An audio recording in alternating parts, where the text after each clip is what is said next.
નમસ્કાર.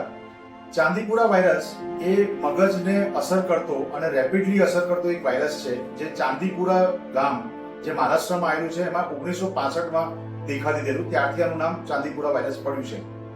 અત્યારે શોકની વસ્તુ એ છે કે ગુજરાતની અંદર એ બહુ રેપિડલી પસરી રહ્યો છે અને ઘણા બધા મૃત્યુનું કારણ બન્યું છે. એને થવા માટે વેક્ટર બોર્ન ડિઝીઝ કહેવાય, એટલે કે મચ્છર, માખી અને બગઈ એટલે કે ટિક્સ જવાબદાર છે.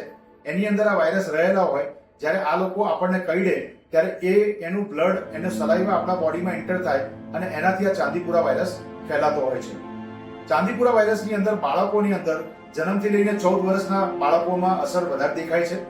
માથું દુખવું, તાવ આવવું, ઉલટીઓ થવી, ખેંચ આવી, ઝાડા થવા અને 72 કલાકની અંદર એ 50 થી 60% લોકોને મૃત્યુ દ્વારે લઈ જાય છે.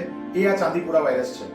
હવે ચાંદીપુરા વાયરસ કોઈને થયો હોય, કોઈને આવો તાવ આવે જેમાં વોમિટો થાય, હેડેક થાય, ખેંચ આવે, એવા દર્દીઓના પેરેન્ટ્સને મારી એક વિનંતી કે કોઈ પણ જગ્યાએ લઈ જતા પહેલા નજીકના હેલ્થ સેન્ટરમાં લઈ જાઓ, ત્યાં એને થોડુંક સ્ટેબલ કરો અને ટર્શરી કેર હોસ્પિટલ જેમ કે સ્ટર્લિંગ હોસ્પિટલ છે જે આ વાયરસને લડવા માટે સક્ષમતા ધરાવે છે, જેની ઇન્ફેક્શનની ટીમ, પીડિયાટ્રિશિયનની ટીમ અને ક્રિટિકલ કેરની ટીમ 24 કલાક તત્પર ઊભી છે, એવા સેન્ટરમાં લઈ જવાનું રાખો.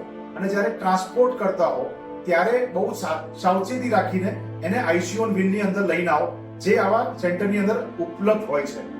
આની ટ્રીટમેન્ટ બહુ જ ઇમ્પોર્ટન્ટ એ છે કે કોઈ સ્પેસિફિક દવા નથી, કોઈ વેક્સિન નથી.